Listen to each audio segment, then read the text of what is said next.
पैशानं खरं प्रेम मिळतं का? पैशानं खरं प्रेम खरेदी करता येत नाही, येतं का? असा विचारत असाल तर असं विचारत असाल तर नाही, कारण खरं प्रेम विकलं जात नाही. पण एक लक्षात घ्यावं, तुमची प्रेमाची संकल्पना काय आहे? तुमचे नाव चंद्रावर जमीन असणे आणि इथं आपल्या गावात स्वतःचा मळा असणं, यातलं तुम्हाला काय हवंय? पैशाविनाही कदाचित कुणी तुमच्यावर प्रेम करेल, पण ते प्रेम चंद्रावरच्या जमिनीसारखं असेल.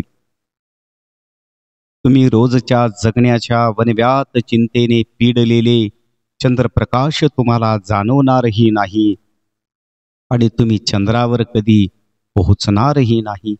प्रेम मिळेल पण अव्यक्त, अनुत्तरित, कारुण्यमय.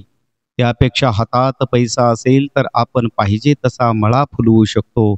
शब्द, स्पर्श, सहवास, हौस मौज रोजचे असतील तरच प्रेमाचा मळा आदर, कौतुक, विश्वास तृप्तीने बहरतो आणि खरं प्रेम करणाऱ्या व्यक्तीला साहजिकच त्या प्रेमाची दखल घेतली जाणंही अपेक्षित असतं.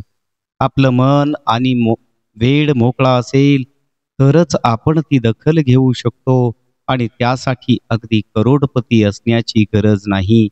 पण रोजचं जगणं हे युद्ध नसेल, इतपत पैसा मात्र आपल्याजवळ हवाच.